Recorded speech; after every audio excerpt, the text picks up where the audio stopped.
millions of people worldwide every single day. It diminishes your spirits, it hinders your body from moving properly in a pain-free range of motion. Plus, it's really painful. So if you are one of those people who experience sciatic pain, there is some ways to diminish that pain so that you can move pain-free, to feel stronger, to feel more mobile in all that you do. So I have created a 3-part series of exercises that you can do on your total gym. Now, when you go to perform these exercises, you want to make sure that you really understand the exercises so that your body can move with your breath, with the motion, and with your total gym. So be sure to learn the exercises properly.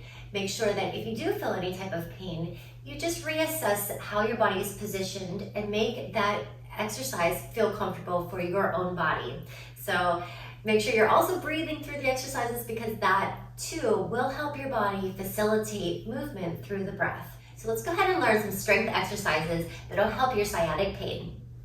For the setup, have your incline placed at a low to a medium incline with your squat stand attached. You'll come down to a supine position with your hips placed at the bottom of your glide board. Your feet will be parallel to each other and directly underneath of your hips.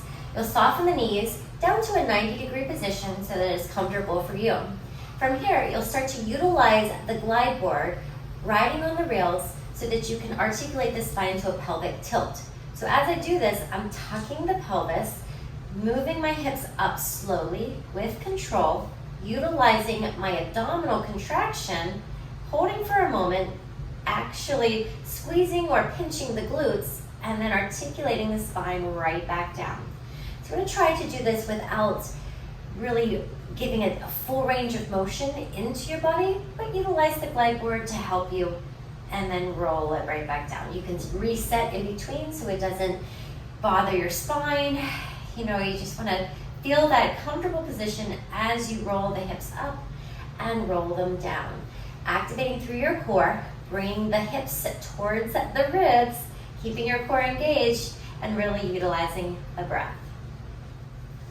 Next are glute bridges. So you'll stay in the same position, close your glide board, and then you'll place your heels at the top of your squat stand. Now, if you are a little bit taller, you might want to start with it open, but remember that also creates a little bit more stabilization into your hips and core.